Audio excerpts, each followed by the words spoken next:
Bismillahirrahmanirrahim. Assalamualaikum warahmatullahi wabarakatuh. Adik-adik mahasiswa, mahasiswi, sesi kali ini kita akan mendiskusikan tentang guided wave optics dan kita khususkan diskusi kita pada planar waveguide optics. Nah, sebelum kita bicara lebih detail tentang optical waveguide, kita diskusikan tentang ilustrasi dulu bahwa sinar optics ya itu meskipun tidak menggunakan perangkat pun sebenarnya bisa menjangkau jarak jauh selama tidak ada scattering, tidak ada absorption, dia bisa berjalan cukup jauh kalau kita mengatur supaya sinar tersebut tidak spreading ya. Nah, untuk supaya tidak spreading, kita harus membuat sinar itu berjalan terpropagasi di, contohnya di atmosfer ya, atau di ruang vacuum itu sedemikian rupa supaya dia collimated istilahnya. Jadi sejajar terus. Nah, untuk bisa collimated itu sinar secara umum harus dalam profile wavefront-nya itu amplitude-nya dalam profile yang disebut Gaussian ya. Sehingga yang di tengah cukup terang, yang di pinggir seperti eksponensial mengecil ya. Nah, jika Gaussian-nya tidak mengerucutnya itu tidak begitu besar, maka dia ada kemungkinan dia akan divergence, jadi diverge ya, membesar. Tapi kalau kita bisa mengaturnya sembilan rupa, maka dia bisa yang kita sebut sebagai collimated dan menuju ke satu arah dan bisa terjaga diameternya kurang lebih sama ya. Tapi tidak ada yang bisa sama persis, pasti dia tetap harus melebar ya. Nah, salah satunya adalah cara yaitu mengatur tadi collimation-nya itu harus diatur sembilan rupa supaya tetap sempurna. Contohnya kalau Anda punya flashlight, Anda mengatur titik fokus jatuhnya, maka Anda kan bisa membuat flashlight, lampu flashlight itu ya, itu bisa menjangkau jarak yang cukup jauh. Contohnya itu. Nah, kalau kita menggunakan beberapa device, perangkat di sini ya, salah satu yang diwujudkan di sini, guided light itu dengan cara menggunakan lensa. Anda lihat sendiri, kita fokuskan, kemudian dia akan nyebar lagi, kemudian kita fokuskan lagi, bukan kita fokuskan, kita kolimasikan, dari kolimasi kita fokuskan lagi, ya menyebar, kemudian dia collimated lagi, dan seterusnya. Kalau ini kita jaga, tentunya ini akan bisa, sinar tidak akan berkembang ya, jadi dia akan collimated terus. Namun, ya, kalau ini semuanya dianggap ideal, maka ini bisa untuk jarak jauh, tapi tidak akan mungkin ya. Tidak ada yang ideal. Pasti di sini ada pemantulan, di sini ada pantulan, di kacanya sendiri, di lensanya sendiri pasti ada atenuasi, dan seterusnya. Sehingga untuk jarak mungkin 100-200 meter mungkin sudah menurun sangat jauh. Ya. Ada juga ide yang ada di sini. Ya, yaitu dengan beberapa cermin ya. Ini cerminnya bisa panjang ya. Kalau kita terpantul-pantulkan seperti ini, apa yang terjadi? Ini akan dipantulkan ke sini ya. Ini kelihatannya jaraknya bisa jauh, tapi kita lupa bahwa di setiap reflectance di sini tidak bisa 100%.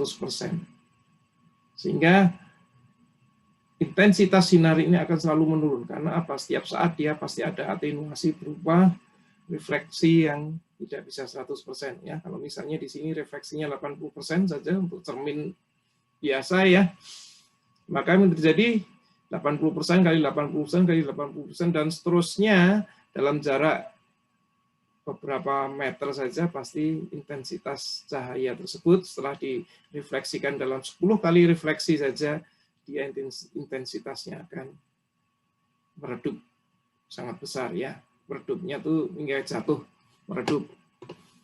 Nah, Satu lagi yang sekarang menjadi fenomena di sini adalah reflection karena adanya apa yang kita sebut sebagai total internal reflection, yaitu yang terjadi contohnya di fiber optics ya.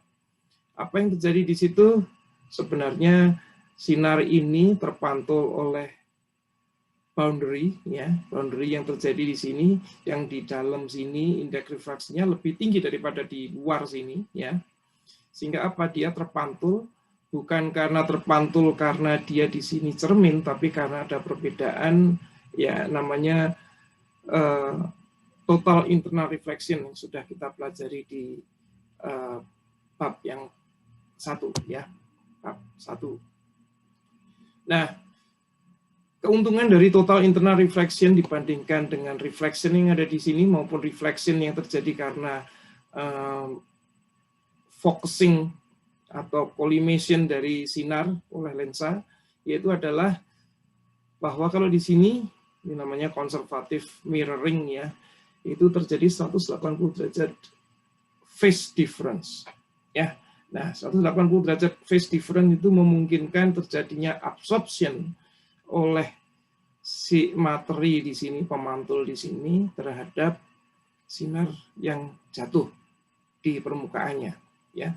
Dengan absorption itu terjadi atenuasi ya, sehingga apa? Intensitasnya akan berkurang secara terus-menerus. Sedangkan di proses yang kita sebut ya, fenomena yang kita sebut sebagai total internal refraction atau kita singkat TIR, itu ini bukan konservatif mirroring ya, tidak seperti mirroring yang kita bayangkan seperti mirror yang kita lihat sehari-hari, tapi di sini terjadi pemantulan yang karena adanya penggeseran fasa. Nah, penggeseran fasa ini tidak mengabsorb dari materi di boundary sini, interface ini tidak mengabsorb energi dari sinar, sehingga bisa dimungkinkan si berkas sinar tersebut ya di masing-masing titik refleksi ini bisa terpantul mendekati 100% ya. Sehingga apa? Kita bisa menjaga intensitas cahaya ini. Nah, tentunya tidak ada barang yang ideal ya, tidak ada materi yang ideal. Semuanya di sini yang kita katakan di sini tidak ada absorption, tapi tetap saja ada atenuasi. Karena apa? Atenuasi karena di sini imperfection dari interface-nya, ya surface interface-nya di sini. Sehingga ada scattering. Jadi meskipun terpantul, sebagian masih ada scattering. Ya, meskipun ada scattering, ada atenuasi, ini jauh lebih kecil atenuasinya sistem ini yang di bawah ini dibandingkan sistem yang ada di atas. Jadi intinya secara praktikal, secara praktis, secara ya apa yang didapat di sehari-hari, yang paling bawah ini yang bisa digunakan untuk waveguide optik atau light guidance. Ya, yang di atas apa? Bisa hanya untuk teori saja, karena pada prakteknya, in practical, ini menjadi tidak layak, ya, tidak praktis. Oke, jadi tapi apa yang kita turunkan di diskusi kita sekarang ini nantinya kita akan menggunakan pakai mirror ini ya, mirror biasa untuk menggambarkan terjadinya modes di dalam optical waveguide.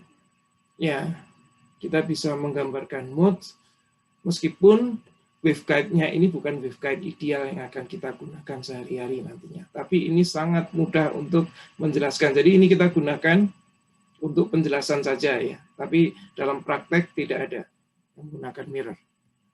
Nah, selanjutnya nanti kita akan mendiskusikan. Jadi ini ada guided wave optics atau kita sering menyebutnya optical waveguide ya. Berkembang ya sejak fiber optics. Ya, lasers dan fiber optik dikembangkan ya. Kemudian orang berpikir bahwa segala sesuatu yang kita sebut sebagai integrated electronics itu sebenarnya bisa kita ganti dengan integrated optics, di mana pengiriman signal itu tidak melalui bus dalam bentuk perkabelan, karena relatif cukup lambat sebenarnya dibandingkan kalau perjalanannya menggunakan optics. Jadi signal data itu dikirimkan melalui optics di atas substrate ya. Jadi semua peralatan itu idenya tahun 90-an itu semua peralatan itu terhubung di atas substrate seperti integrated circuit electronics ya, di mana data tidak melewati kabel tembaga atau kabel listrik, tapi melewati yang namanya optical waveguide.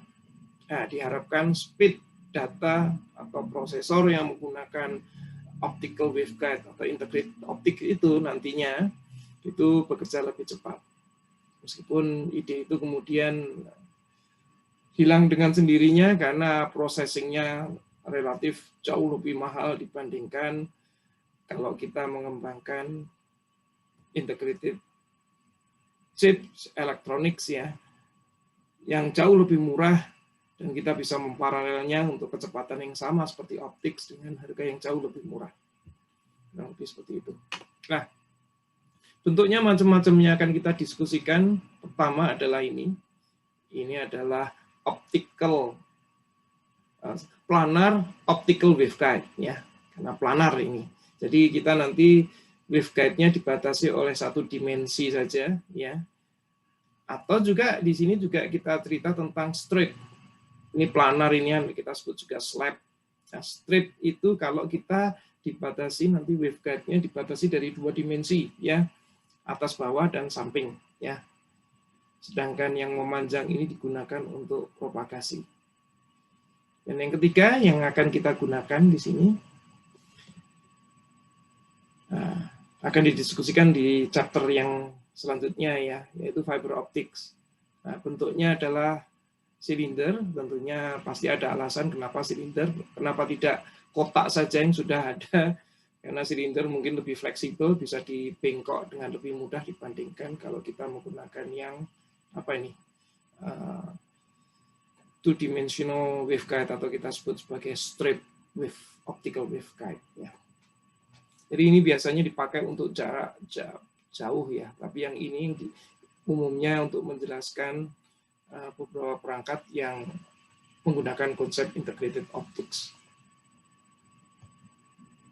Ini salah satu contoh tentang apa yang kita sebut sebagai integrated optics, di mana di situ ada laser, ada modulatornya untuk mengirimkan data, kemudian akan ada exchange ya, data lewat coupler, kemudian dikirim lewat waveguide ke ini yang lain, perangkat elektronik yang lain. Kemudian tentunya selain mengirim juga menerima, di sini juga ada photodiodes untuk mendeteksi. Jadi idenya adalah ini adalah integrated optics, di mana kita bisa menyusun ya lasers dan photodiodes dalam satu substrate ya. Dan kemudian modulator untuk pengiriman data ya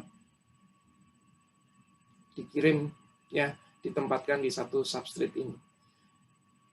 Idealnya seperti itu dan pernah dicita-citakan pada tahun 90-an, tapi ternyata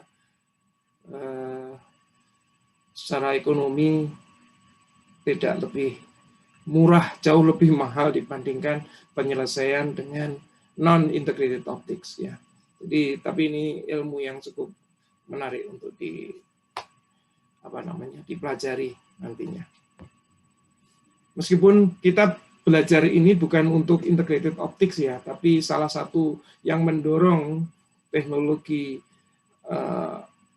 optoelectronics adalah karena integrated optics ini. Integrated optics tetap digunakan dalam batasan-batasan tertentu ya, tapi tidak dalam skala yang besar. Ya, kita sekarang mulai menjelaskan planar mirror waveguide ya. Kita tekankan di sini mirror waveguide karena ini lebih mudah untuk menggambarkannya, berbeda dengan kalau kita nanti berbicara tentang TIR, kita menggunakan dielectric film dan agak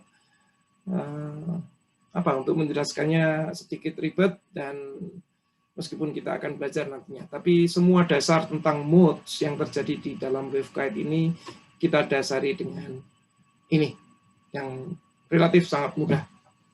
Planar mirror waveguide. Ya, jadi kalau kita punya sinar masuk ke dalam waveguide ini, maka sinar tersebut berkas ya, bukan, jadi yang digambarkan oleh panah-panah ini bukan berarti hanya sekedar sinar itu satu panah, bukan ya, tapi berkas. Sehingga sebenarnya adalah berkas ke atas, kemudian ada berkas turun, berkas ke atas, dan seterusnya. Dengan asumsi lupakan dulu terjadinya atenuasi di sini. Ya.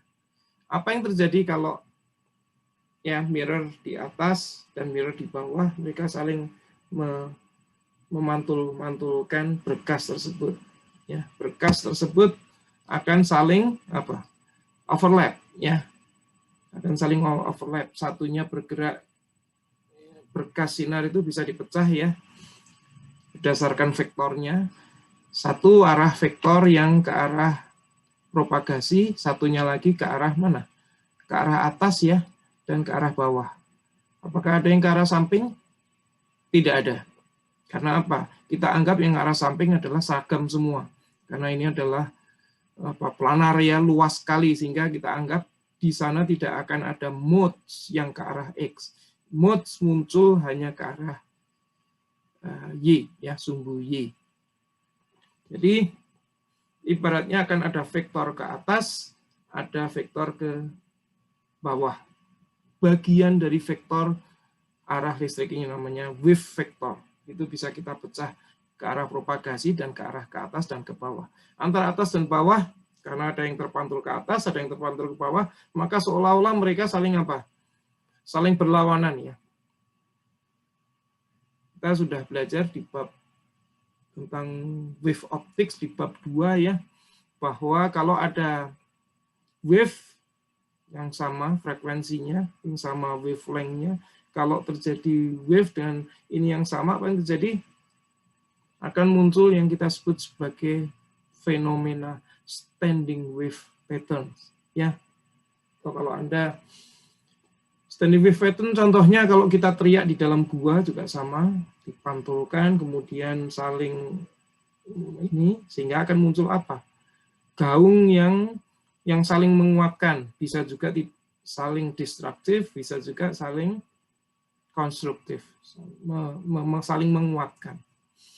Nah, jika saling menguatkan tersebut, yang tentunya kita harapkan akan terbentuk suatu pola, ya, pola yang tetap sama, namanya aja standing wave, ya, pola yang tetap sama, tapi bergerak ke arah propagasi. Nah, bentuk patterns atau pola dari interferensi tersebut naik turun tersebut, itu yang kita sebut nantinya mode, ya, kita sebut mode nantinya. Nah, dia akan bergerak, mode tersebut akan diam, standing wave ya, bergerak ke arah Z. Nah, tentunya nanti mode itu tidak hanya satu, bisa banyak. Tergantung nanti kalau kita akan pelajari lebih lanjut, tergantung dari wavelength-nya, tergantung dari besar dari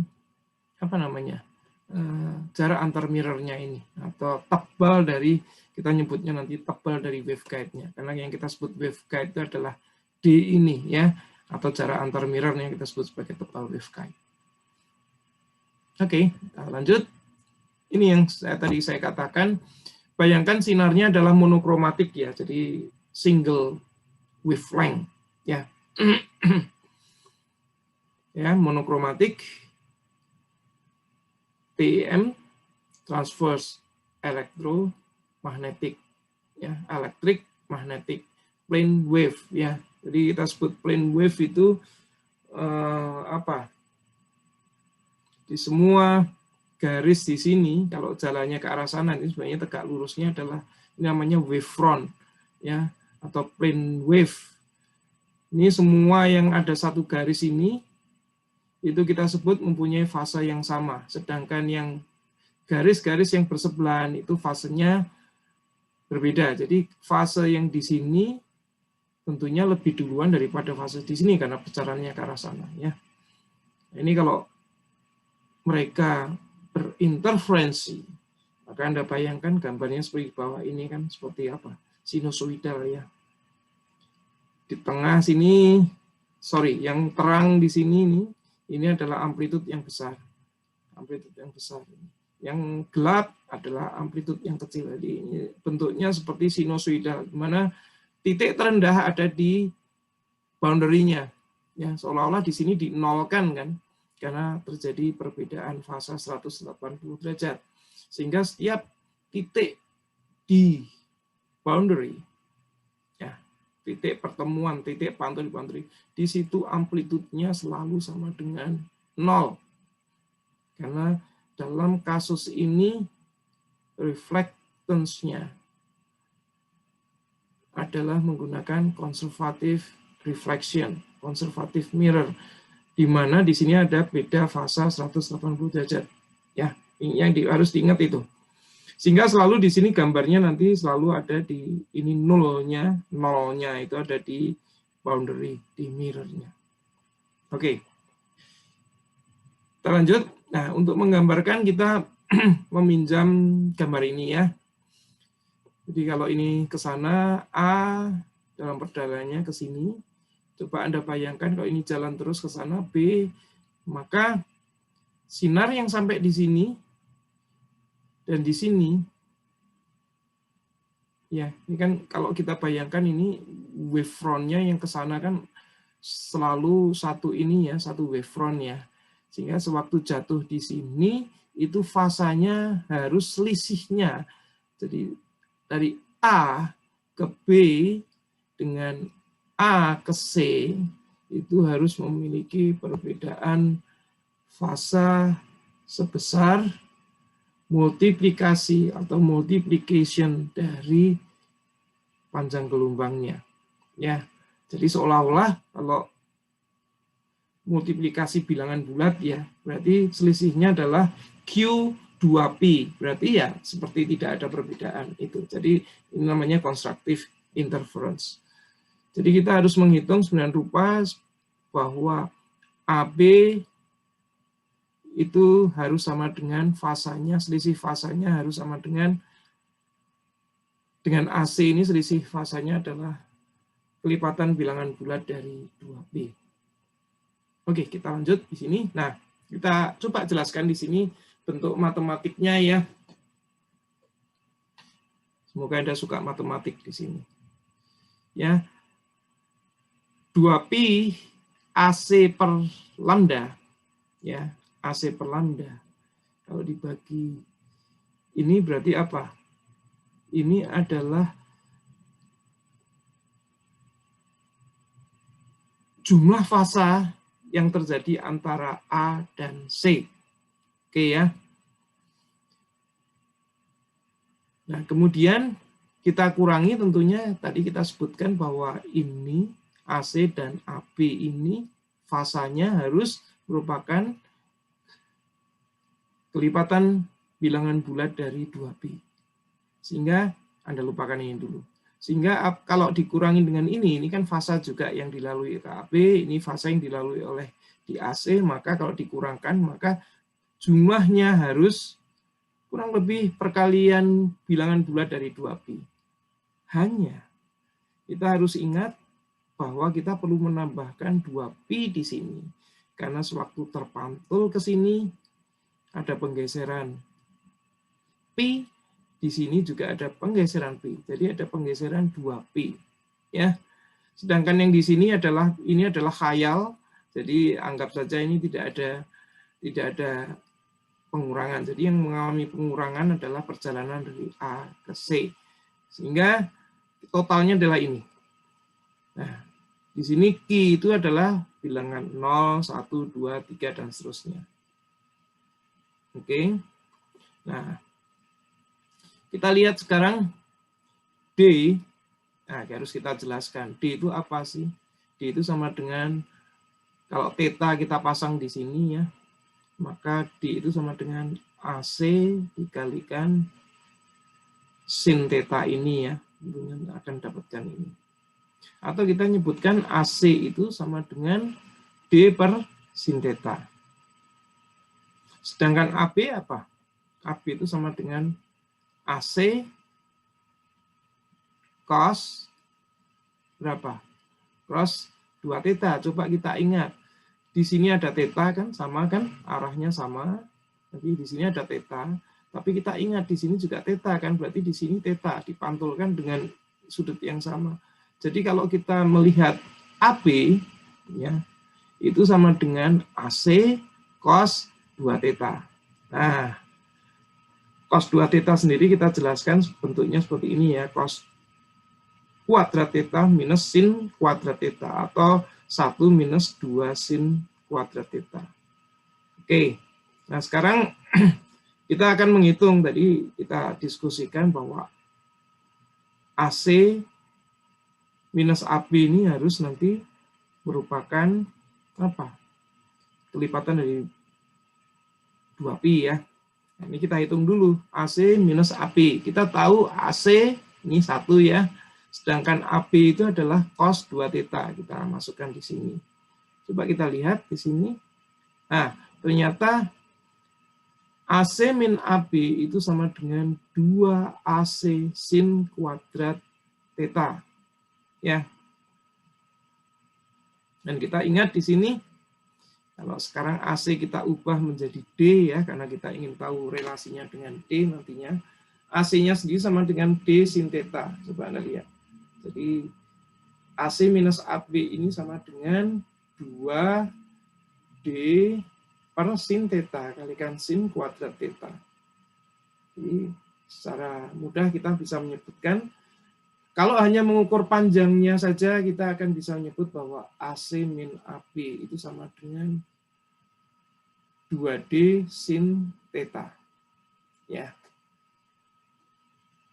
Jadi kalau ini digabungkan dengan di sini minuskan, maka bentuknya adalah sama dengan, dan 2pi-nya kita pindah ke sini, jadi Q plus 1, maka akan ada hubungan ini, ya. 2pi 2D sin theta per lambda itu sama dengan Q plus 1 2pi. Nah, Q plus 1 ini sering kita sebut sebagai M.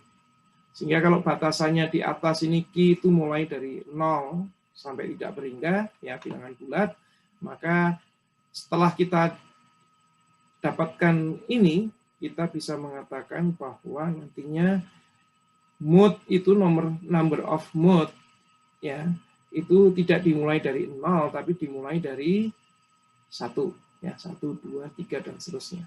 Ini yang harus kita pahami ya.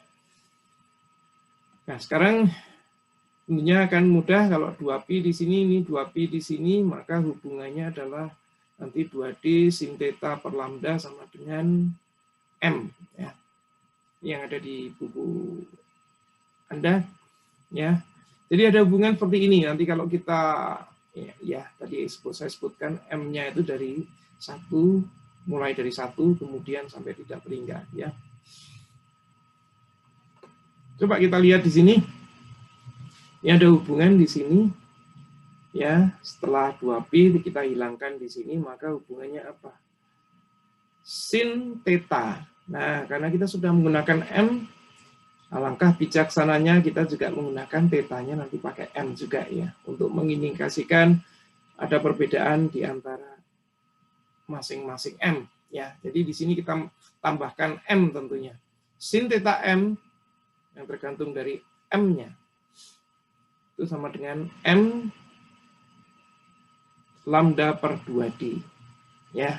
Jadi nanti kita akan tahu bahwa antar mood 1 dan mood yang lain itu dibedakan oleh lambda per 2D. Jadi ya, misalnya mood 1 itu adalah lambda per 2D. Anda akan dapat nilainya berapa? Theta 1-nya. Sedangkan theta 2 tentunya Anda masukkan di sini, M-nya sama dengan 2. Dan seterusnya. Ya. Oke, jadi nanti kita akan tahu modes yang terbentuk itu juga dipengaruhi oleh sudut yang terbentuk, ya, yang dimungkinkan terjadinya interferensi di dalam waveguide tersebut. Nah, tidak semua sudut bisa dipakai, ya, hanya sudut-sudut yang memenuhi ini, ya. Pasti ada pertanyaan, kalau sinarnya kebetulan menemui sudut yang tidak memenuhi persamaan ini, maka sinar itu akan mengalami apa? Suatu saat di dalam perjalanannya dalam waveguide akan mengalami perbedaan 180 derajat, yang artinya sinar itu di reflected back, ya, ke arah sumbernya, ya. Jadi yang 180 derajat itu akan mengalami proses reflection. Oke. Ini namanya bounce angles, ya. Jadi sudut pantul di dalam waveguide tersebut. Dan sudut-sudutnya ditentukan oleh kondisi ini. Nah, sekarang setiap mode pasti govern atau diatur oleh sudut-sudut ini sesuai dengan ininya, ya, kondisinya. Maka berarti apa? Karena memiliki ini yang berbeda-beda, maka setiap mode, ya, angle-nya kan berbeda-beda. Maka propagasinya juga akan berbeda-beda, kecepatan propagasinya. Ya. Ini di sini kita sebutkan, ini kalau kita pecah dalam yang namanya wave, ya. Wave wave vector, ya. Wave vector yang kita jadi merupakan sin theta m, ya. Namanya wave vector. Jadi NK0, kalau NK0 ini adalah wave vector sesuai dengan ininya kan, arah dari ray optics-nya. Tetapi KYM ini adalah sesuai dengan arah sumbu Y-nya, ya. Dan, jadi dikalikan NK0 dikalikan sin theta M. Ya, Anda lihat di sini. Jadi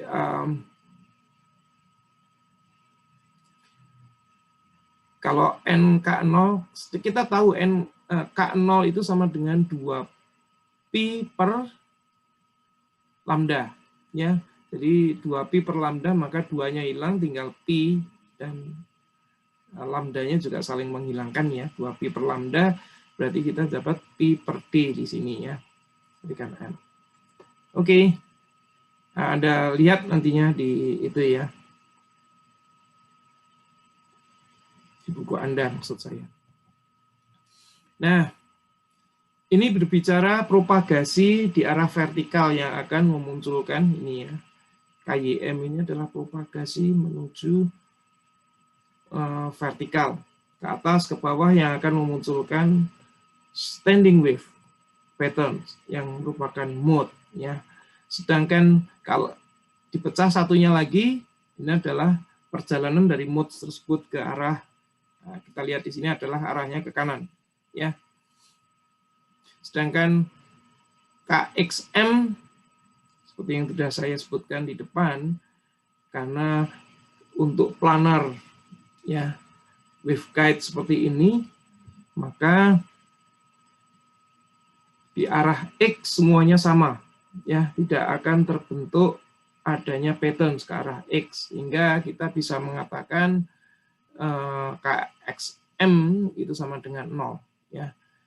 Jadi arah propagasinya, ya, yang kita sebut sebagai wave vector propagasi atau kita sebut sebagai propagation constant, itu dinyatakan dalam bentuk, ya, bentuknya ini kan. Ini kalau kita ingat ini bentuk Pythagoras, maka ini adalah bentuk yang miring di sini, ya, vektor aslinya k kuadrat, ya, dikurangi apa? K dikalikan tadi apa? Sin kuadrat theta m. Sehingga di sini sebenarnya adalah K kuadrat dikalikan cos kuadrat theta m. Jadi ini sebenarnya adalah K cos theta M ya. Ya, jadi Anda lihat di sini theta M-nya di sini ya. Kalau ini adalah arah ray-nya, maka di sini adalah theta mode-nya, theta M-nya. Nah, ini gambar 713 ini, bukan 13 ya. 71-3 ini menggambarkan bagaimana modes yang ada di dalam suatu waveguide tersebut, mirror waveguide ya. Jadi kalau kita gambar yang atas ini ya, kalau kita tahu batasan dari modes itu adalah dari 0, dia bergerak lurus searah optical axis sampai dia ray-nya itu tegak lurus sampai kita sudut theta M-nya itu adalah pi/2 ya. Jadi kita akan tahu di sini. Jadi ini theta M-nya ini jalan dari 0 ya, sesuai dengan optical axis sudutnya sampai ke pi/2.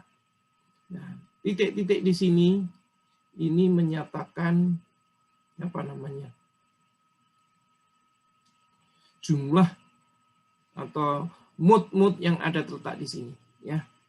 Kalau saya gambarkan di sini, ini Anda lihat di sini, setiap mode itu terpisahkan angles-nya itu ya, sin theta-nya itu selisihnya adalah lambda/2D. Ingat ya, tadi di depan sini ya. Jadi selisihnya adalah ini. M1, M-nya sama dengan 1, sama dengan 2, semuanya kan selisihnya ini ya, dipisahkan oleh nilai ini. Jadi bisa kita bayangkan, jika kalau lambdanya sangat kecil dibandingkan 2D, dibandingkan D, maka apa yang terjadi? Ini akan lembut sekali, ya, jaraknya sangat kecil di sini, sehingga apa yang bisa kita bayangkan di sini akan banyak sekali, ya, bahkan mungkin infinite number of modes, ya, ya kan? Berarti kalau lambdanya diperkecil, maka itu, atau D-nya yang diperbesar, kan sama aja, lambdanya tetap, D-nya diperbesar, atau D-nya tetap, lambdanya yang diperkecil, ya, sehingga jumlah mode-nya yang itu. Nah, bisa juga digambarkan dengan cara lain, ya. Jadi modes itu, ya tentunya di sini adalah modes yang terbesar ya, theta M. Begitu juga di sini nantinya. Ini itu bisa ditranslate dalam bentuk gambar kuadran seperti ini, ya. Di mana ini adalah ya arah ke sana, kemudian sesuai dengan cos theta M-nya nanti dia akan mengarah ke sana, ya. Jadi ini antara atas dan bawah sebenarnya sama saja untuk menunjukkan modes yang ada di dalam waveguide tersebut, tetapi digambarkan satunya digambarkan dengan bentuk sudut. Jadi sin theta M versus theta, kalau di sini adalah apa namanya, wave vector vertikal versus wave vector propagasi, ya, sama saja. Oke, kita lanjut. Nah, kalau tadi kita sudah bicara tentang gambaran tentang modes dan sementara sudah tahu tentang bayangan tentang jumlah dari modes-nya, sebelum kita menginjak lebih lanjut tentang bagaimana kita menghitung jumlah modes-nya, kita coba diskusi tentang field distribution. Kita tahu modes itu terbentuk karena adanya apa? Standing wave ya, ke atas dan ke bawah, sinusoidal apa kalau ketemu? Hasilnya pasti sinusoidal, sama saja. Jadi kita nggak perlu khawatir bahwa hasilnya juga sinusoidal. Pasti bentuk modes-nya adalah sinusoidal juga. Ya, jadi bentuk profile modes-nya itu pasti sinusoidal. Nah, kita bedah di sini. Jika sebut saja kita menggunakan arahnya. Ini kita menggunakan TI nantinya ya. E-nya itu mengarah ke X ya. Mengarah ke X, mengarah horizontal. Jadi dia akan tegak lurus terhadap bidang pantul, sehingga ini kita sebut sebagai TI nantinya. Ya. Nah, kalau TI modes-nya ya sama aja sebenarnya. TM juga sama. Kalau kita punya seperti ini, ya, karena kenapa hanya kita punya 3 dimensi? Ini saya ulang lagi. Kenapa yang disebut di sini hanya Y dan Z saja untuk profile field distribution-nya? Karena yang tadi saya katakan, ini adalah planar waveguide, sehingga yang ke arah X semuanya seragam. Nggak ada perbedaan ke arah X, sehingga yang kita concern adalah arah Y dan Z. Ke arah Y nantinya ini merupakan profile dari modes-nya, sedangkan Z itu adalah perjalanan propagasi yang nanti digambarkan oleh phase proses ya. Di sini eksponensial kan ya. Ini adalah sinusoidal tapi bergerak sesuai dengan fasa ke kanan ya, propagasi. Sedangkan yang di sini modes-nya itu adalah mode sinusoidal ya. Sedangkan AM-nya tergantung dari modes-nya, sebenarnya distribusinya. Tapi untuk mudahnya kita akan membuatnya AM itu seolah-olah sama semuanya, padahal sebenarnya enggak ya, tergantung dari sumber cahayanya, distribusinya ini tergantung dari sumber cahaya. Tapi kita anggap ini bukan urusan kita, ya. Yang urusan kita sebenarnya adalah ini, UM Y sebagai fungsi Y dan eksponensial dari minus J beta M Z ya. Jadi ini adalah fungsi fasa dalam propagasi. Sedangkan ini adalah fungsi profile atau mode profile di penampang cross section dari si waveguide tersebut.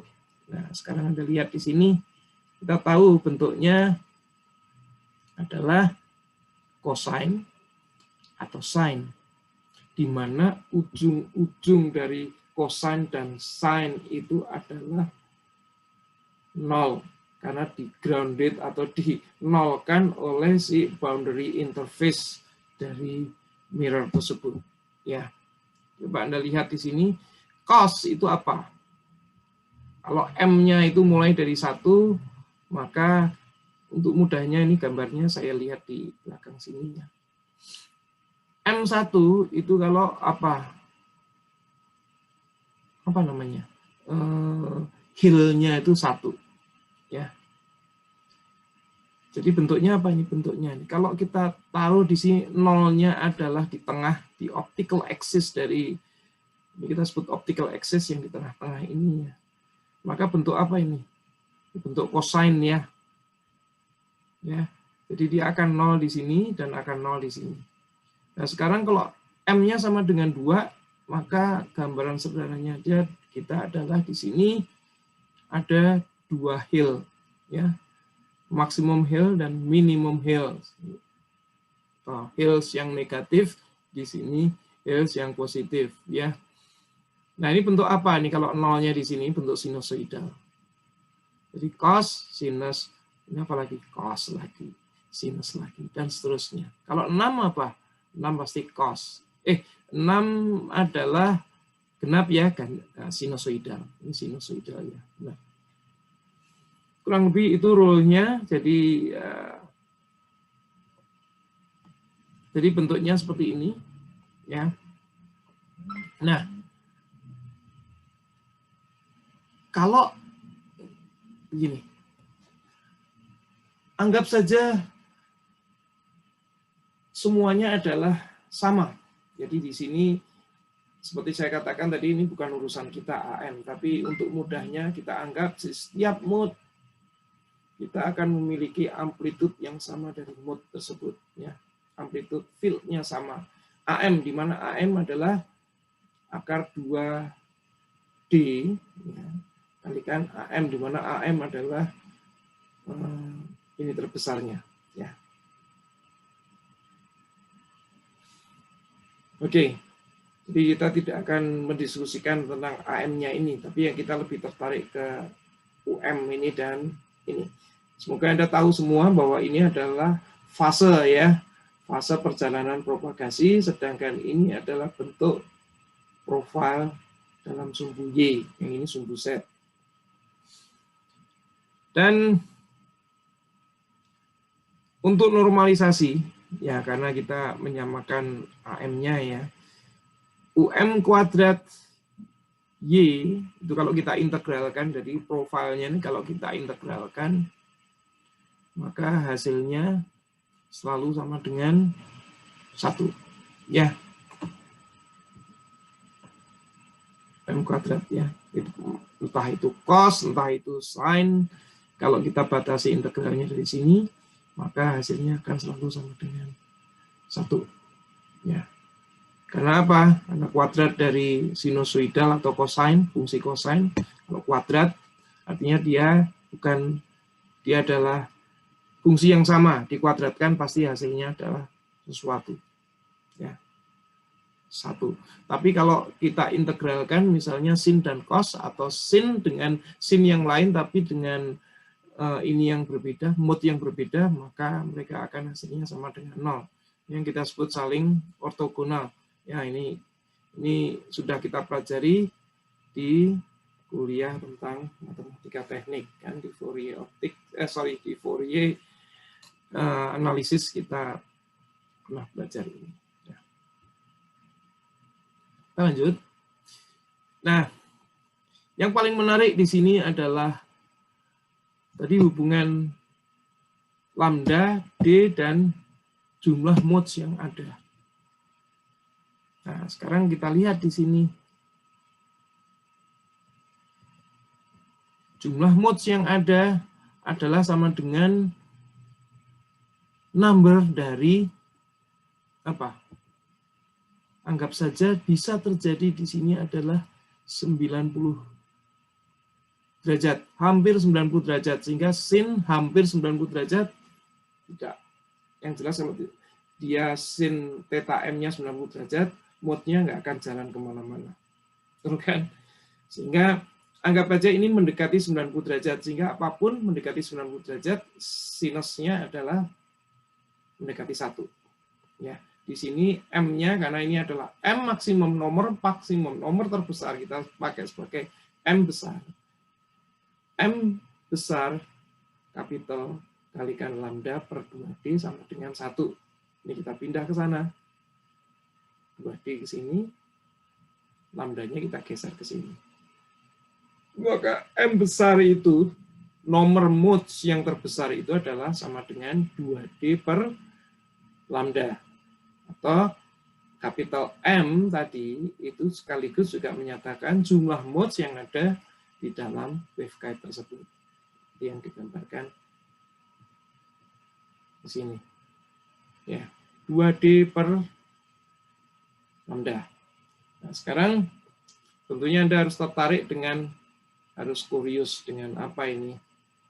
Ada titik di bawah, artinya pembulatan ke bawah. Jadi misalnya 2D per lambda misalnya sama dengan 10,75. Kalau kita pembulatan biasa berarti 10,75 adalah sama dengan 11. Tapi di dalam hal ini bukan ke 11, tapi kalau 10,75 dibulatkan ke bawah, titiknya di bawah. Artinya menjadi 10. Ya. 11,25 tentunya 11. 11,9 bahkan 11,95 belum sampai 12, dia akan dibulatkan, number of mode-nya adalah 11. Ya, jadi sini contoh-contoh soal ini bisa Anda kerjakan nanti untuk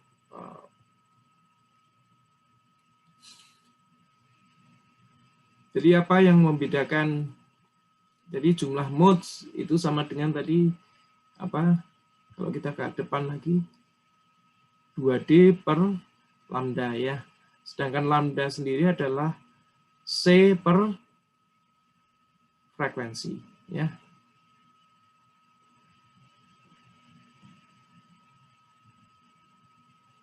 Nah, kalau kita Anda punya suatu waveguide dengan ukuran tertentu, kemudian Anda ingin menghitung jumlah M-nya, jumlah modes-nya bisa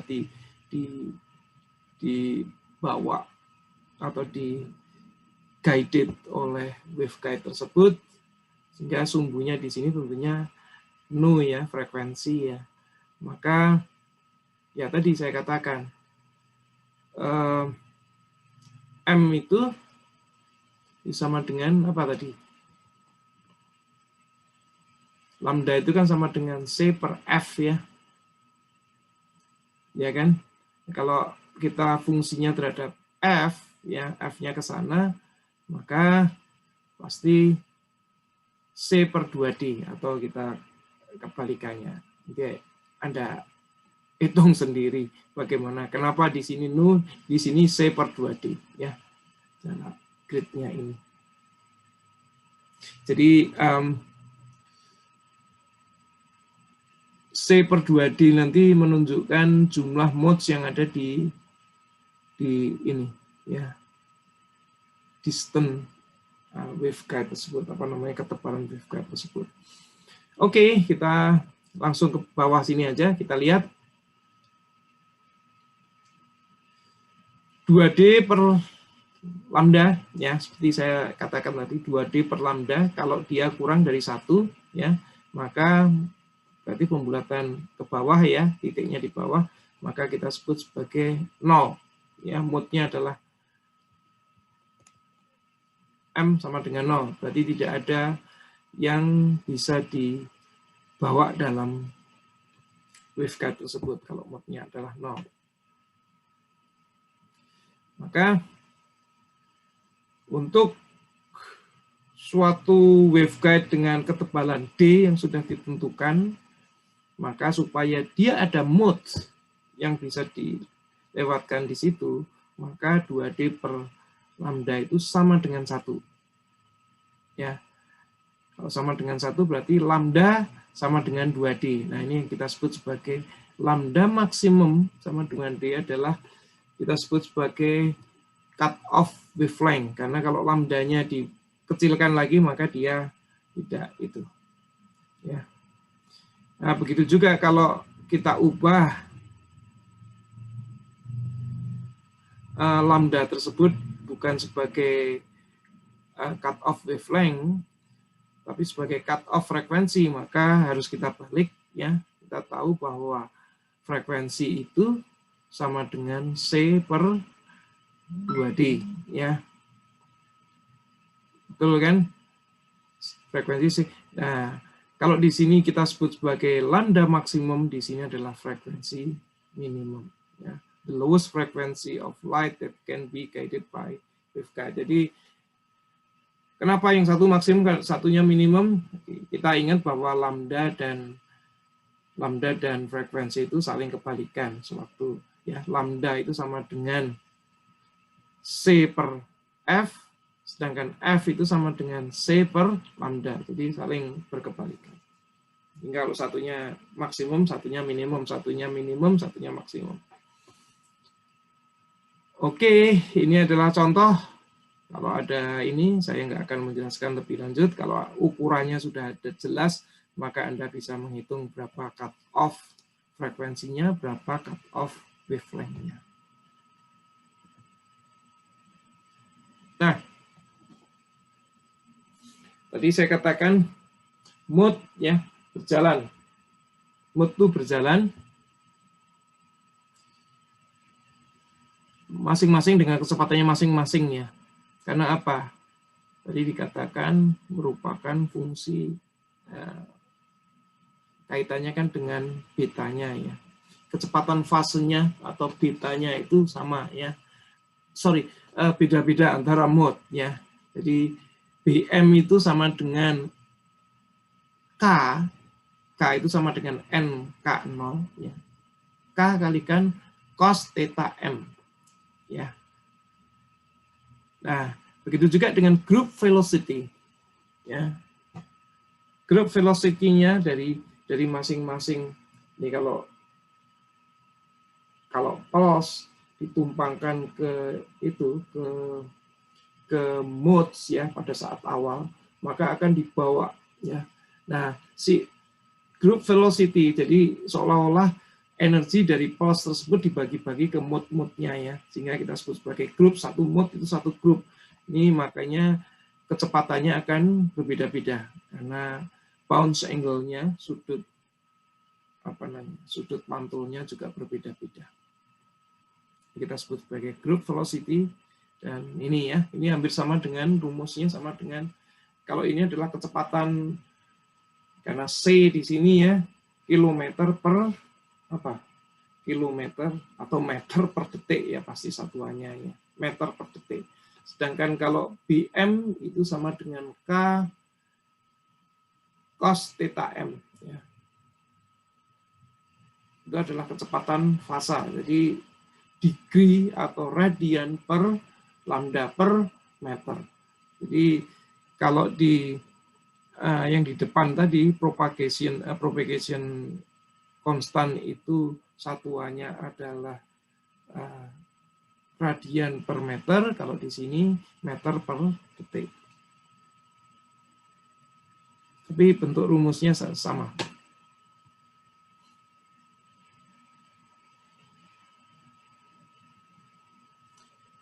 Ya, penurunan rumus-rumus di depan tadi menggunakan TI ya, bukan TM.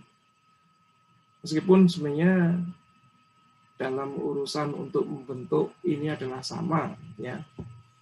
Membentuk profil itu sama, tapi nantinya konsekuensi dalam besaran signalnya ya, atenuasi dan lain sebagainya akan berbeda antara TI dan TM. Tapi kalau kita menghitung jumlah modes dan lain sebagainya antara TI dan TM dalam kasus slab waveguide ini, mirror slab waveguide atau planar waveguide ini, hasilnya sama. Ya. Ini ada kata-kata identical, ya, TM dan ini identical dengan TI modes ya, jadi kita nggak usah khawatir. Ini gambaran kalau yang di sini ya, ini kalau terjadi ini polarisasi dari electric field-nya adalah arahnya dia ke arah X ya, IX. Sedangkan kalau TM HX ya.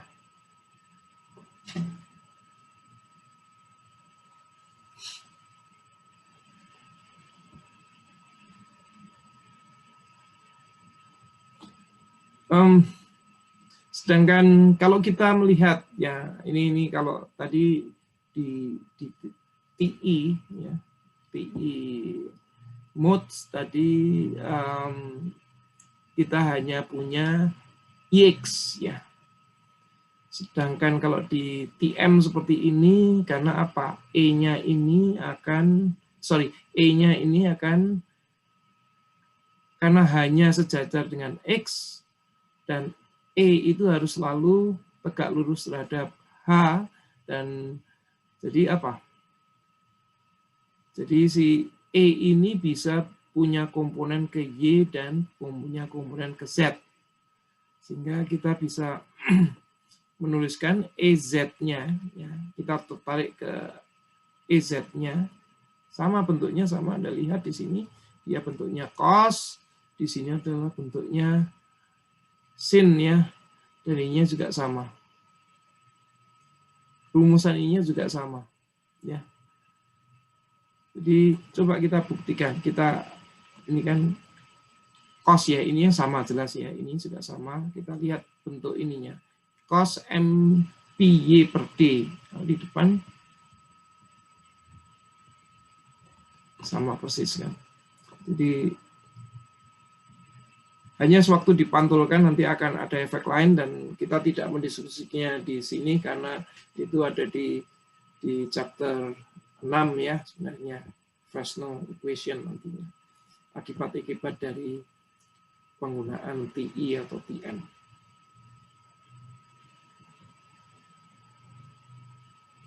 Jadi ada EZ, juga ada EY. EZ dan EY ya, ini EY. Dan Anda lihat rumusnya juga sama di sini ya, nggak ada perbedaan. Pada intinya sama semuanya.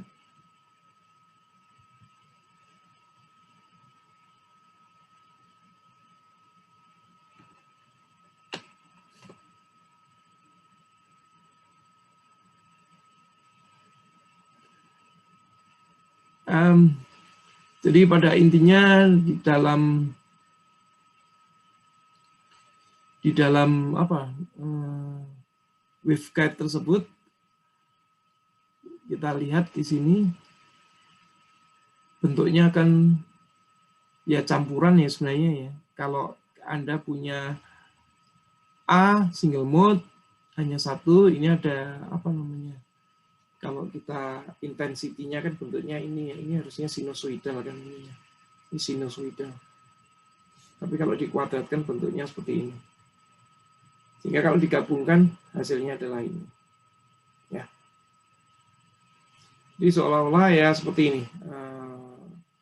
Kalau semuanya digabung maka seolah-olah menjadi fungsi kayak secara temporal itu berubah-ubah ya di dalam penampang waveguide-nya sendiri, cross section-nya.